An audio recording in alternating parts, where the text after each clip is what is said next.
Hi everyone, welcome to Vanitha's happy home. ఈ వీడియోలో just blouse పీస్తో కిడ్స్ ఫ్రాక్ని కట్ వర్క్ అండ్ అలాగే అన్గర్కా స్టైల్లో ఎలా కటింగ్ అండ్ స్టిచ్చింగ్ చేయాలో డీటెయిల్గా చూపించాను. సో వీడియోని అస్సలు స్కిప్ చేయకుండా ఎండింగ్ వరకు చూసేయండి.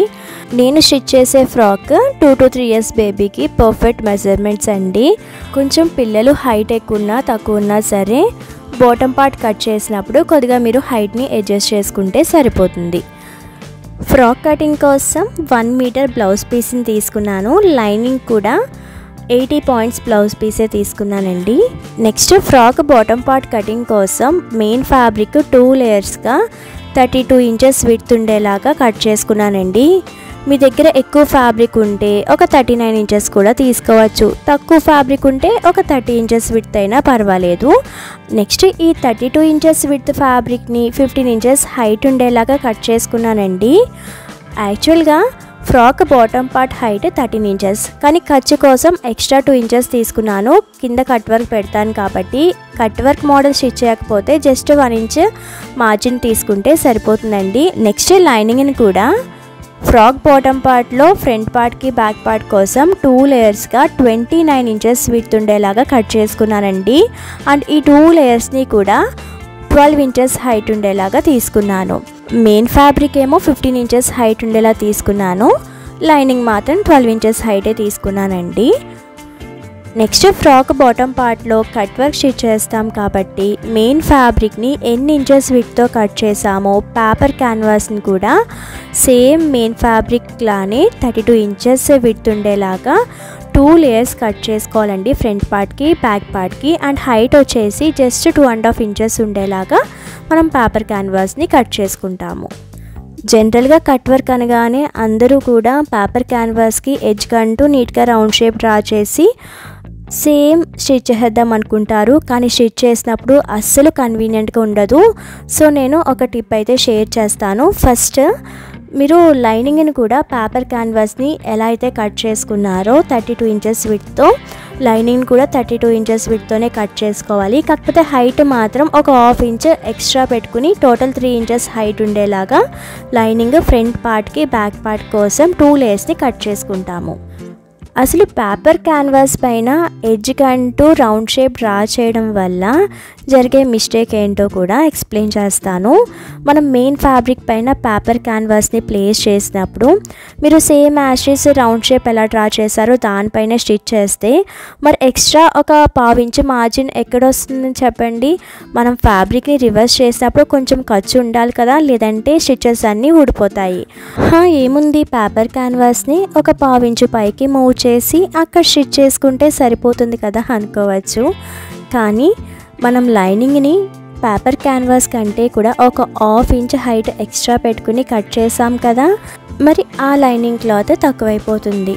అదే మీరు లైనింగ్ని క్యాన్వాస్ పేపర్ కంటే 1 ఇంచ్ ఎక్స్ట్రా హైట్తో కట్ చేస్తే మాత్రం మేనేజ్ చేసేయచ్చు. కానీ మనం అలా కట్ చేయం కదా, ఎంత అవసరం ఉంటే అంతే కట్ చేస్తాం కాబట్టి అక్కడ కూడా వర్కౌట్ అవ్వదు. ఇంకో ఆప్షన్ దొరుకుతుంది. ఏంటి అంటే మనం డ్రా చేసిన సర్కిల్ని బేస్ చేస్తూ స్టిచ్ చేసినప్పుడు నీట్గా ఒక 1/2 ఇంచ్ మార్జిన్తో పైకి స్టిచ్ చేద్దాంలే అని. కానీ అది కూడా వర్కౌట్ అవ్వదు. మనం నీట్గా సర్కిల్ డ్రా చేసి అది స్టిచ్ చేయడానికే చాలా తిప్పలు పడతాము. ఇంకా దాన్ని బేస్ చేస్తూ ఒక 1/2 ఇంచ్ మార్జిన్తో రౌండ్గా స్టిచ్ చేయాలి అంటే ఎంత కష్టమో మీరే ఆలోచించండి. సో ఇన్ని కష్టాలు పడ్డం ఎందుకు చెప్పండి. పేపర్ క్యాన్వాస్ పైన స్ట్రైట్గా ఒక 1/2 ఇంచ్కి ఎడ్జ్ కంటూ లైన్ డ్రా చేసి ఆ లైన్ పైన నీట్గా సర్కిల్స్ని డ్రా చేసుకుంటే సరిపోతుంది. దాన్ని బేస్ చేస్తూ స్టిచ్ చేసుకోవడమే. నేను చెప్పినప్పుడు కొంచెం కన్ఫ్యూజ్ అయినా పేపర్ క్యాన్వాస్ పైన ఇప్పుడు డ్రా చేసేది డీటెయిల్గా అబ్జర్వ్ చేస్తే మీకు ఒక క్లారిటీ వస్తుందండి. ఫస్ట్ పేపర్ క్యాన్వాస్కి ఎడ్జ్ కంటూ కూడా ఒక 1 ఇంచ్కి అక్కడక్కడ డాట్స్ పెట్టుకుంటూ ఆ డాట్స్ని బేస్ చేస్తూ నీట్గా స్ట్రైట్ లైన్ని డ్రా చేయండి. నెక్స్ట్ సేమ్ అలానే 1/2 ఇంచ్కి కూడా ఒక డాట్స్ పెట్టుకుంటూ డాట్స్ని బేస్ చేస్తూ ఈవెన్గా స్ట్రైట్ లైన్ డ్రా చేసుకోవాలి. అండ్ మనం సర్కిల్స్ డ్రా చేసే ముందు ఈ పేపర్ క్యాన్వాస్ 2 ఎడ్జెస్ని కూడా ఒక 1/2 ఇంచ్కి డాట్స్ పెట్టుకోండి. ఆ హాఫ్ ఇంచ్లోని ఎటువంటి సర్కిల్ని డ్రా చేయకూడదు, ఎందుకంటే బాటమ్ పార్ట్లో front part back part side joint వేస్తాం కదా, అక్కడ కట్ వర్క్ అనేది స్టిచ్ చేయమండి. నెక్స్ట్ మనం ఒక హాఫ్ ఇంచ్కి ఒక లైన్ 1 ఇంచ్కి ఒక లైన్ డ్రా చేస్తాం కదా, ఆ హాఫ్ ఇంచ్ వదిలేసి హాఫ్ ఇంచ్ పైకి ఏదైనా బాటిల్ క్యాప్ కానీ ఏదైనా కటర్ని యూజ్ చేస్తూ నీట్గా రౌండ్ షేప్ని డ్రా చేయండి. జస్ట్ మనం డ్రా చేసిన 1 ఇంచ్ లైన్కి ఎంత సర్కిల్ వస్తే అంతవరకు మాత్రమే రౌండ్ని డ్రా చేసుకోవాలి. ఇలా సేమ్ ప్రాసెస్లో 32 ఇంచెస్ విడ్త్కి కూడా మొత్తం కటర్ని యూజ్ చేస్తూ రౌండ్ షేప్ అయితే డ్రా చేశానండి. సేమ్ ఇలానే ఇంకొక క్యాన్వాస్ పేపర్ని కూడా. నెక్స్ట్ కట్ వర్క్ షీట్ చేయడానికి మెయిన్ ఫ్యాబ్రిక్ కరెక్ట్ సైడ్న ఎడ్జ్ కంటూ కూడా లైనింగ్ 3 ఇంచెస్ హైట్లో కట్ చేసాం కదా, అది కూడా ఎడ్జ్ కంటూ ప్లేస్ చేసుకుని నెక్స్ట్ పేపర్ క్యాన్వాస్ని ప్లేస్ చేసుకోవాలండి. ఇలా ప్లేస్ చేసుకుని డైరెక్ట్గా రౌండ్ షేప్ అసలు స్టిచ్ చేయొద్దు, స్టిచ్ చేసినా కన్వీనియంట్గా ఉండదండి. ఈ paper canvas lining main fabric కదిలిపోతూ ఉంటాయి. సో ఫస్ట్ పేపర్ క్యాన్వాస్ పైన హాఫ్ ఇంచ్కి స్ట్రైట్గా లైన్ డ్రా చేసాం కదా, ఆ స్ట్రైట్ లైన్ని బేస్ చేస్తూ ఈ పేపర్ క్యాన్వాస్ కానీ మెయిన్ ఫ్యాబ్రిక్ లైనింగ్ కదలకుండా ఉండేలాగా స్ట్రైట్గా ఒక స్టిచ్ వేసేసుకోండి. నెక్స్ట్ రౌండ్ స్టిచ్ చేసినప్పుడు చాలా నీట్గా కేర్ఫుల్గా స్టిచ్ చేయండి. మీరు కొంచెం రౌండ్ని మిస్ మ్యాచ్ చేసినా సరే రివర్స్ చేసినప్పుడు అది రౌండ్ షేప్లో కాకుండా వీ షేప్లో ఉంటుంది. కాబట్టి కొంచెం స్లోగా స్టిచ్ చేసినా పర్వాలేదు, కానీ ఫినిషింగ్ నీట్గా ఉండేలా చూసుకోండి. ఎడ్జ్కి వచ్చేసరికి నీడిల్ని దించి అప్పుడు కొంచెం క్లాత్ని మూవ్ చేసుకుంటూ స్టిచ్ చేయండి, అప్పుడు ఫినిషింగ్ కూడా బాగుంటుంది. యాక్చువల్గా cut work design first time stitch చేస్తున్నానండి. పేపర్ క్యాన్వాస్ పైన ఎడ్జ్ కంటూ డ్రా చేసి నేను కూడా మిస్టేకే చేశాను. అలా మీరు కూడా ఎక్కడ మిస్టేక్ చేస్తారో అలా మిస్టేక్ చేసినా సరే మనం కొంచెం టైం తీసుకుని అది కవర్ చేయడానికి ఆలోచిస్తే ఏదో ఒక సొల్యూషన్ దొరుకుతుంది అని మీకు డీటెయిల్గా చెప్పడం కోసమే నేను తెలుసుకున్నవి మీతో షేర్ చేశాను. ఇలా నీట్గా స్టిచ్ చేసిన తర్వాత మొత్తం రౌండ్ షేప్ ఎడ్జ్ కంటూ కూడా ఒక 1/2 ఇంచ్ మార్జిన్ నుంచి మిగిలిన ఫ్యాబ్రిక్ అంతా కూడా కట్ చేసుకోవాలి. ఇలా నీట్గా కట్ చేసిన తర్వాత టక్స్ పెట్టుకోవాలండి. టక్స్ పెడితేనే రివర్స్ చేసినప్పుడు రౌండ్ షేప్ నీట్గా ఉంటుంది. కానీ బిగినర్స్ టక్స్ పెట్టినప్పుడు స్టిచ్ చేసిన ఏరియా కట్ చేయొచ్చు, కాబట్టి జాగ్రత్తగా కట్ చేసుకోండి. నీట్గా టక్స్ పెట్టిన తర్వాత పేపర్ క్యాన్వాస్ లైనింగ్ని బ్యాక్ సైడ్కి టర్న్ చేస్తే నీట్గా యూ షేప్ అనేది వస్తుందండి. ఇన్ కేస్ మీకు షేప్ నీట్గా రావట్లేదు అంటే కొంచెం నెయిల్స్తో లోపలికి పుష్ చేస్తే నీట్గానే రౌండ్ అనేది ఉంటుందండి. నెక్స్ట్ ఆ రౌండ్ ఎడ్జ్ కంటూ కూడా ఒక స్టిచ్ వేసుకోవాలి. ఇలా నీట్గా స్టిచ్ చేసిన తర్వాత బ్యాక్ సైడ్న పేపర్ క్యాన్వాస్ కంటే కూడా లైనింగ్ ఒక 1/2 ఇంచ్ ఎక్స్ట్రా ఉంటుంది. దాన్ని పేపర్ క్యాన్వాస్ లోపలికి ఫోల్డ్ చేసి మెయిన్ ఫ్యాబ్రిక్ పైన ప్లేస్ చేసుకుని ఎడ్జ్ కంటూ నీట్గా ఒక స్టిచ్ అనేది వేసుకోవాలి. సేమ్ ప్రాసెస్లో ఇంకొక మెయిన్ ఫ్యాబ్రిక్ కూడా ఇలానే స్టిచ్ వేసుకోవాలండి. కట్ వర్క్ అనేది నేను cut work design first time stitch చేసిన నీట్గానే ఫినిషింగ్ ఉందండి. సేమ్ ఇలానే ఇంకొక ఫ్రాక్ కూడా స్టిచ్ చేస్తే ఆటోమేటిక్గా పర్ఫెక్షన్ వచ్చేస్తుంది. Next front part back part main fabrics wrong సైడ్న సైడ్ జాయింట్స్ వేసుకోవాలండి. ఒక 1/2 ఇంచ్ మార్జిన్తో స్టార్టింగ్ ఎండింగ్ డబల్ స్టిచ్ వేసుకోవాలి. నెక్స్ట్ సేమ్ ప్రాసెస్లో లైనింగ్ని కూడా సైడ్ జాయింట్ వేసుకొని డౌన్ సైడ్న డబల్ ఫోల్డ్ వేసి స్టిచ్ వేసుకోవాలండి. Lining main fabric side joint వేసిన తర్వాత మెయిన్ ఫ్యాబ్రిక్ సైడ్ లుక్ చూడండి. మనము స్టార్టింగ్ కట్ వర్క్ చేసినప్పుడు 1/2 ఇంచ్ అసలు సర్కిల్ డ్రా చేయలేదు కదా, అందుకే ఇక్కడ సైడ్ జాయింట్ వేసినప్పుడు ఫినిషింగ్ చూడండి ఎక్కడ ఎగుడు దిగుడు లేకుండా నీట్గా ఉంది. సో మనం స్టిచ్ చేయకముందే ఏది ఎలా ఉంటుందో ఒక ఐడియా అనేది ఉండాలి, అప్పుడే ఫినిషింగ్ అనేది కూడా నీట్గా ఉంటుంది. నెక్స్ట్ బెల్ట్ కోసం మెయిన్ ఫ్యాబ్రిక్ డబల్ ఫోల్డెడ్ మీద 15 ఇంచెస్ హైట్ ఉండేలాగా కట్ చేసుకున్నానండి. మీ దగ్గర ఎక్స్ట్రా ఫ్యాబ్రిక్ ఉంటే మాత్రం 15 ఇంచెస్ హైట్ కాకుండా ఒక 18 ఇంచెస్ 19 ఇంచెస్ అలా కట్ చేసుకోండి. నా దగ్గర అంత ఫ్యాబ్రిక్ లేదు కాబట్టి జస్ట్ 15 ఇంచెస్ హైట్ మాత్రమే కట్ చేసుకుని అండ్ బెల్ట్ విడ్త్ కోసం 3 ఇంచెస్కి తీసుకున్నాను. నెక్స్ట్ ఫ్యాబ్రిక్ రాంగ్ సైడ్న డబల్ ఫోల్డ్ వేసి 2 ఎడ్జెస్ లాక్ చేసుకుని స్ట్రైట్గా స్టిచ్ వేసుకోవాలండి. ఎడ్జ్ కంటూ కూడా ఒక 1/2 ఇంచ్ మార్జిన్తో. అలా నీట్గా స్టిచ్ చేసిన తర్వాత థ్రెడ్ని కరెక్ట్గా సెంటర్కి ఫోల్డ్ చేసి సెంటర్లో కట్ చేసేసుకోండి. 2 థ్రెడ్స్ సెపరేట్ అవుతాయి. నెక్స్ట్ ఒక థ్రెడ్ మనం స్టిచ్ చేసిన సైడ్న ఏదైనా పెన్ కానీ స్టిక్ని యూజ్ చేస్తూ నీట్గా థ్రెడ్ని రివర్స్ చేసేసుకోవాలండి. సేమ్ ప్రాసెస్లో ఇంకొక థ్రెడ్ని కూడా రివర్స్ చేసేయడమే. Almost frock bottom part cutting and stitching complete అయిపోయింది. జస్ట్ బాటమ్ పార్ట్ ప్లీట్స్ పెట్టడమే. ఇంకా next frock body part cutting కోసం లైనింగ్ని డబల్ ఫోల్డ్ వేసుకోవాలి. నెక్స్ట్ ఫ్యాబ్రిక్ ఎడ్జ్లో ఏదైనా క్లాత్ అన్ఈవెన్గా ఉంటే ఒక స్ట్రైట్ లైన్ డ్రా చేసి పిల్లల బాడీ పార్ట్లో హైట్ విడ్త్ని బేస్ చేస్తూ ఒక స్క్వేర్ బాక్స్ని నీట్గా డ్రా చేసుకోవాలి. అండ్ విడ్త్ వచ్చేసి 7 ఇంచెస్ తీసుకున్నానండి. మీ పిల్లలు కొంచెం సన్నంగా ఉన్నా లేదంటే బొద్దుగా ఉన్నా విడ్త్లో ఒక 1 ఇంచ్ పెంచుకోవచ్చు, తగ్గించుకోవచ్చు. యాక్చువల్గా నాకు కావాల్సిన విడ్త్ వచ్చేసి 5.75 ఇంచులే. కానీ ఫ్రాక్ ఇన్విజిబుల్గా స్టిచ్ చేసినప్పుడు ఒక 1/4 ఇంచ్ క్లాత్ పోతుంది. అండ్ అలాగే ఒక 1 ఇంచ్ ఖర్చు పెడతాను కాబట్టి టోటల్ 7 ఇంచెస్గా విడ్త్ తీసుకున్నాను. ఇంకా బాడీ పార్ట్ హైట్ వచ్చేసి 9 ఇంచెస్ తీసుకుంటున్నానండి.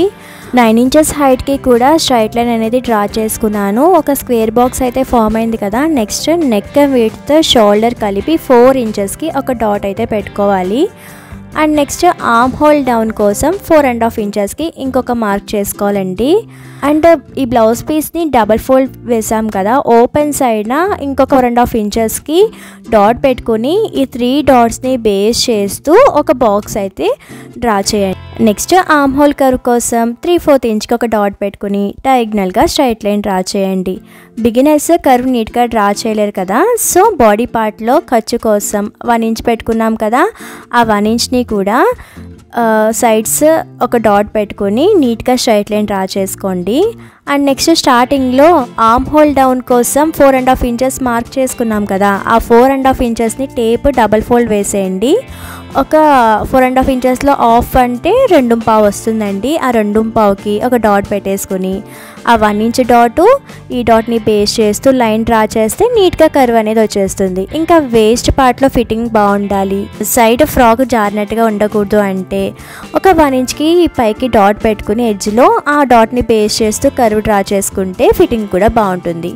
ఇంకా నెక్ విడ్త్ వచ్చేసి 2 ఇంచెస్కి ఒక డాట్ పెట్టుకోవాలి. నెక్ హైట్ వచ్చేసి 3.5 ఇంచులకి ఒక డాట్ పెట్టుకోవాలండి. నెక్ వైపును కూడా 3.5 ఇంచులకి ఒక డాట్ పెట్టుకుని ఆ 3 డాట్స్ని బేస్ చేస్తూ ఒక స్క్వేర్ బాక్స్ని డ్రా చేసిన తర్వాత నీట్గా వీ షేప్ని డ్రా చేసుకుంటే సరిపోతుంది. రౌండ్ నెక్ కట్ చేయాలి అనుకుంటే నెక్ మెజర్మెంట్స్ మళ్ళీ వేరు ఉంటాయండి. నేను అన్గార్కా స్టైల్లో డిజైన్ చేస్తున్నాను కాబట్టి వీ నెక్కే తీసుకుంటున్నాను. ఈ లైనింగ్ని అయితే కట్ చేయాల్సిన అవసరం లేదండి. మీకు అర్థం కావడం కోసం నేను లైనింగ్ పైన డ్రా చేశాను. సేమ్ మెజర్మెంట్స్తో న్యూస్ పేపర్ పైన డ్రా చేసుకుని యాస్ట్రీస్ కట్ చేసేయాలి. ఇలా ఎందుకు న్యూస్ పేపర్ పైన కట్ చేశానో మీరు వీడియో స్కిప్ చేయకుండా చూస్తే మీకే అర్థమైపోతుంది.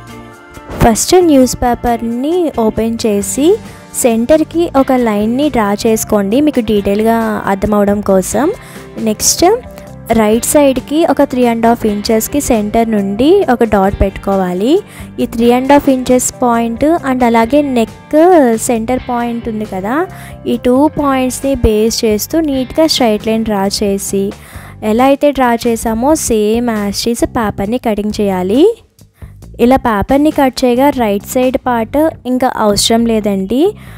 లెఫ్ట్ సైడ్ పార్ట్ని సేమ్ మెజర్మెంట్స్తో ఇంకొక పేపర్ని కట్ చేసుకోవాలి. అండ్ స్టార్టింగ్ లైనింగ్ పైన మెజర్మెంట్స్ అన్నీ డ్రా చేసాం కదా, అది సేమ్ యాస్ట్రీస్ న్యూస్ పేపర్ పైన డ్రా చేసుకుని యాస్ట్రీస్ కట్ చేయండి. నా దగ్గర లైనింగ్ ఎక్స్ట్రానే ఉంది కాబట్టి ఇంకా న్యూస్ పేపర్ పైన డ్రా చేయకుండా ఆ లైనింగ్నే కట్ చేసేసాను. ఈ లైనింగ్ని అయితే మనం యూజ్ చేయము, జస్ట్ బ్యాక్ పార్ట్ కట్ చేయడానికి ఫ్రంట్ బాడీ పార్ట్ మెజర్మెంట్స్ని యూజ్ చేస్తాము అంతే. ఫస్ట్ లైనింగ్ని డబల్ ఫోల్డ్ వేసుకుని ఫ్రంట్ బాడీ పార్ట్ని లైనింగ్ పైన ప్లేస్ చేసుకోవాలి. కాకపోతే ఫ్రంట్ బాడీ పార్ట్ నెక్ కంటే కూడా బ్యాక్ బాడీ పార్ట్ నెక్ సైడ్న ఒక 1/2 ఇంచ్ గ్యాప్ వదిలేసి ప్లేస్ చేసుకుని ఇంకా సేమ్ యాస్ట్రీస్ ఫ్రంట్ బాడీ పార్ట్ ఎలా కట్ చేసుకున్నామో అలానే కట్ చేసుకోవాలి. బ్యాక్ పార్ట్లో నెక్ సైడ్ ఎక్స్ట్రా 1/2 ఇంచ్ అనేది మనం ఊక్స్ కాజా బెల్ట్ కానీ జిప్ కానీ వేసినప్పుడు బ్యాక్ నెక్ చిన్నది అవ్వకుండా ఉండడం కోసం ఎక్స్ట్రా 1/2 ఇంచ్ తీసుకుంటామండి. అండ్ బ్యాక్ నెక్ ఫ్రంట్ నెక్లా కాకుండా కొంచెం డీప్ నెక్ పెడదాం అనుకుంటున్నాను. సో బ్యాక్ నెక్ సైడ్న ఎడ్జ్ కంటూ ఒక 2.5 ఇంచెస్కి ఒక డాట్ పెట్టుకుని ఈ డాట్ని బేస్ చేస్తూ నెక్ విడ్త్ని బేస్ చేస్తూ నీట్గా వీ షేప్ అనేది డ్రా చేస్తున్నానండి. అండ్ డ్రా చేసింది నీట్గా కట్ చేసేయడమే. నెక్స్ట్ సెంటర్లో కూడా కట్ చేసుకోవాలి, ఊక్స్ కాజా బెల్ట్ వేస్తాం కాబట్టి. నెక్స్ట్ మెయిన్ ఫ్యాబ్రిక్ కట్ చేయడం కోసం ఆల్రెడీ ఫ్రంట్ బాడీ పార్ట్ కోసం పేపర్ని కట్ చేసాం కదా, అండ్ మెయిన్ ఫ్యాబ్రిక్ని డబల్ ఫోల్డ్ వేసి పేపర్ని ప్లేస్ చేసుకుని సేమ్ యాస్టీసే కట్ చేస్తాం, కానీ ఓన్లీ నెక్ సైడ్న 3/4 ఇంచ్ ఎక్స్ట్రా మార్జిన్ పెట్టుకోవాలండి. మనము కట్ వర్క్ చేస్తాం కదా, అందుకని కట్ వర్క్ చేయకపోతే జస్ట్ 1/2 ఇంచ్ మార్జిన్ కట్ చేసుకుంటే సరిపోతుంది. ఇలా నీట్గా కట్ చేసిన తర్వాత మిగిలిన మెయిన్ ఫ్యాబ్రిక్లో బ్యాక్ పార్ట్ని కూడా లైనింగ్ని ఎలా కట్ చేసామో సేమ్ యాస్టీస్ కట్ చేసుకోవడమే. ఫ్రంట్ పార్ట్కి లైనింగ్ని అయితే కట్ చేయలేదు, మనం కట్ చేసిన లైనింగ్ జస్ట్ శాంపిల్ కోసమే. మెయిన్ ఫ్యాబ్రిక్ని ఎలా అయితే ఫ్రంట్ పార్ట్కి కట్ చేసామో సేమ్ యాస్టీస్ లైనింగ్ని కూడా అలానే కట్ చేశానండి. నెక్స్ట్ పేపర్ క్యాన్వాస్ని ఫ్రంట్ నెక్ పార్ట్ ఎలా కట్ చేసామో సేమ్ యాస్టీస్ ఒక 2.5 ఇంచెస్ విడ్త్ ఉండేలాగా కట్ చేసుకోవాలి. నెక్ సైడ్న కట్ వర్క్ చేస్తాం కాబట్టి బాటమ్ పార్ట్లో మెయిన్ ఫ్యాబ్రిక్ పేపర్ క్యాన్వాస్ పైన డ్రా చేసుకున్నప్పుడు ఎలాంటి టిప్స్ ఫాలో అయ్యామో ఇప్పుడు కూడా సేమ్ టిప్స్ని ఫాలో అవుతూ పేపర్ క్యాన్వాస్ పైన ఏదైనా క్యాప్ యూజ్ చేస్తూ రౌండ్గా డ్రా చేసుకోవాలండి.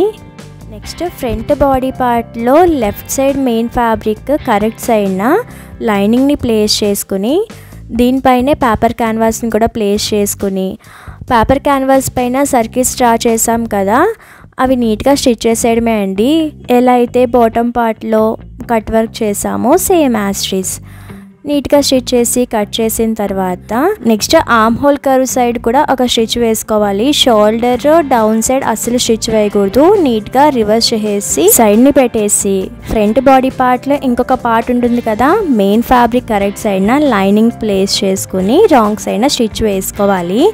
యాక్చువల్గా కట్ వర్క్ చేద్దామని 3/4 ఇంచ్ మార్జిన్ తీసుకున్నాం కదా నెక్ సైడ్, అందులో ఒక 1/2 ఇంచ్ కట్ చేసేస్తున్నాను. నేను ఇటువైపున కట్ వర్క్ అయితే స్టిచ్ చేయనండి, అందుకని ఒక 1/2 ఇంచ్ కట్ చేసేసాను. Next same as is neck side arm hole curve side stitch చేసుకుని రివర్స్ చేసేసాను. అండ్ బ్యాక్ పార్ట్ని కూడా సేమ్ ప్రాసెస్లో మెయిన్ ఫ్యాబ్రిక్ కరెక్ట్ సైడ్న లైనింగ్ ప్లేస్ చేసుకుని only neck side arm hole curve side stitch వేసుకోవాలి 2 పార్ట్స్ని కూడా. అండ్ స్టిచ్ వేసిన తర్వాత ఫ్రంట్ బాడీ పార్ట్ రివర్స్ చేసినట్టు బ్యాక్ బాడీ పార్ట్ని రివర్స్ చేయొద్దు. షోల్డర్స్ ఇన్విజిబుల్గా స్టిచ్ చేయడం కోసం బ్యాక్ పార్ట్లో ఫ్రంట్ బాడీ పార్ట్ని ఇన్సర్ట్ చేయాలి. Already front body part reverse చేసేసాం కదా, ఇలా ఇన్సర్ట్ చేసినప్పుడు back part main fabric front body part main fabric ఒక సైడ్కి ఉండాలి, లైనింగ్స్ రెండు ఒక సైడ్కి ఉండేలాగా ఇన్సర్ట్ చేసి అండ్ షోల్డర్స్ రెండు ఈక్వల్గా ఉండేలాగా సెట్ చేసుకోండి. ఎక్కడ లోపల నుగ్గు లేకుండా నీట్గా సెట్ చేసుకుంటే కరెక్ట్గా సెట్ అయిపోతుందండి. అప్పుడు జస్ట్ ఒక 1/2 ఇంచ్ 1/2 ఇంచ్ మార్జిన్తో స్ట్రైట్గా స్టిచ్ చేసుకోవడమే షోల్డర్ అనేది. సేమ్ ప్రాసెస్లో ఇంకొక సైడ్ కూడా బ్యాక్ పార్ట్లో ఫ్రంట్ పార్ట్ని ఇన్సర్ట్ చేసినప్పుడు front part back part main fabrics రెండు కూడా సేమ్ సైడ్ ఉండాలి, front part back part linings same side ఉండేలాగా ఇన్సర్ట్ చేస్తాము. And front part back part shoulders కూడా ఈక్వల్గా సెట్ చేసుకుని స్ట్రైట్గా స్టిచ్ వేసేసుకోవడమే అండి. ఫ్రాక్ అంతా బాగానే సెట్ అవుతుంది కానీ షోల్డర్స్ జారిపోతున్నాయి అనేవాళ్ళు షోల్డర్ స్ట్రైట్గా స్టిచ్ కాకుండా నెక్ సైడ్ ఒక 1/2 ఇంచ్కి ఒక మార్క్ చేసుకుని ఆర్మ్ హోల్ కర్వ్ సైడ్ ఒక 1/2 ఇంచ్కి డాట్ పెట్టుకుని 2 పాయింట్స్ని మీట్ చేస్తూ ఒక క్రాస్ లైన్ అయితే వస్తుందండి, దానిపైన స్టిచ్ వేసుకోండి. ఇలా క్రాస్గా షోల్డర్ స్టిచ్ వేయడం వల్ల ఇంకా షోల్డర్ జారకుండా ఫిట్టింగ్ బాగుంటుంది అండ్ సైడ్ కూడా లెగ్స్నట్టు ఉండదండి. ఇలా నీట్గా షోల్డర్ స్టిచ్ చేసిన తర్వాత ఎడ్జెస్ నీట్గా కట్ చేసేసుకుని జస్ట్ ఒక 1/2 ఇంచే మార్జిన్ ఉంచుకుని ఎక్స్ట్రా ఉన్న క్రాస్ క్లాత్ని నీట్గా కట్ చేసేసుకోవాలండి. ఇప్పుడు బ్యాక్ పార్ట్ని రివర్స్ చేస్తే మనం స్టిచ్ చేసిన షోల్డర్ ఖర్చు ఎక్కడా బయటికి కనిపించదు, చూడ్డానికి లుక్ బాగుంటుంది. ఇంకా ఎక్స్ట్రాగా నెక్కి కానీ హ్యాండ్స్కి కానీ మనం బెల్ట్ని యాడ్ చేయాల్సిన అవసరం ఉండదు. పిల్లలకు కూడా కంఫర్ట్గా ఉంటుందండి క్లాత్ లైట్గా ఉండి. అదే మనం ఎక్స్ట్రా బెల్ట్స్ అన్నీ యాడ్ చేస్తే అక్కడ మందంగా వచ్చేసి పిల్లలకి ఒత్తుకుంటూ ఉంటుంది. ఇలా నీట్గా 2 సైడ్స్ రివర్స్ చేసిన తర్వాత నెక్స్ట్ ఫ్రంట్ బాడీ పార్ట్ని అటాచ్ చేయాలి, కానీ ఎక్కడి నుండి జాయిన్ చేయాలని ఒక డౌట్ ఉంటుంది. సో కన్ఫ్యూజ్ అవ్వద్దు. బాడీ పార్ట్ మెజర్ చేసినప్పుడు 7 ఇంచెస్ విడ్త్ తీసుకున్నాం కదా, సైడ్ జాయింట్ వైపు నుండి 7 ఇంచెస్కి కరెక్ట్గా మెజర్ చేసుకుని ఒక లైన్ డ్రా చేయండి సెంటర్కి. సేమ్ అలానే ఇంకొక సైడ్ కూడా సైడ్ జాయింట్ వైపు నుండి 7 ఇంచెస్కి సెంటర్కి మార్క్ చేసుకోండి. ఈ 2 పాయింట్స్ మీట్ అయ్యేలా క్లాత్ని అడ్జస్ట్ చేసుకుని ఎడ్జ్ కంటూ నీట్గా స్టిచ్ వేసుకుంటే సరిపోతుందండి. Next cut work edge part, neck area and అలాగే ఆర్మ్ హోల్ కర్వ్స్ మొత్తం కూడా ఎడ్జ్ కంటూ ఒక స్టిచ్ వేసుకోవాలి.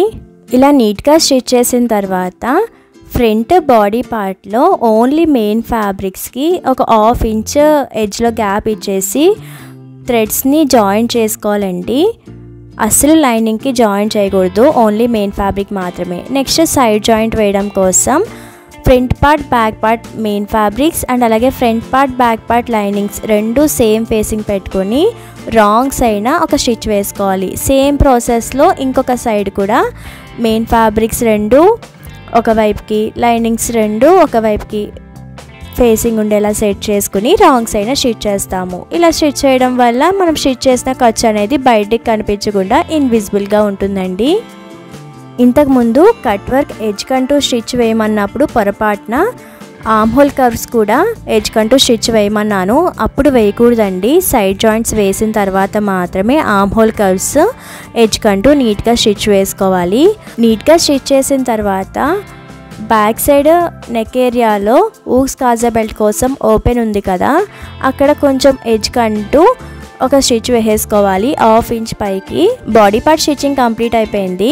ఇంకా బాటమ్ పార్ట్ ప్లీట్స్ అరేంజ్ చేయాలి. ఆల్రెడీ బాటమ్ పార్ట్కి సైడ్ జాయింట్ వేసేసాం కదా, main fabric side joint and అలాగే బాడీ పార్ట్లో మెయిన్ ఫ్యాబ్రిక్ సైడ్ జాయింట్ రెండు ఒకే పాయింట్కి మీట్ అయ్యేలాగా ప్లేస్ చేసుకోవాలండి. అండ్ మీరు ప్లీట్స్ స్టిచ్ చేసినప్పుడు body part bottom part main fabrics correct side రెండు సేమ్ ఫేసింగ్ ఉండి మనం రాంగ్ సైడ్ నుండి ప్లీట్స్ పెట్టుకుని స్టిచ్ చేసుకోవాలండి. ఇలా నీట్గా స్టిచ్ చేసిన తర్వాత లైనింగ్ని కూడా ప్లీట్స్ని అరేంజ్ చేయాలి. కానీ లైనింగ్ ఎలా పడితే అలా స్టిచ్ చేయొద్దు. ఫస్ట్ ఫ్రాక్ని నీట్గా రివర్స్ చేసి మెయిన్ ఫ్యాబ్రిక్ అంతా కింద వైపుకు ఉండాలి, లైనింగ్ మాత్రమే మన సైడ్ ఉండేలాగా అరేంజ్ చేసుకోవాలి వీడియోలో చూపిస్తున్న విధంగా.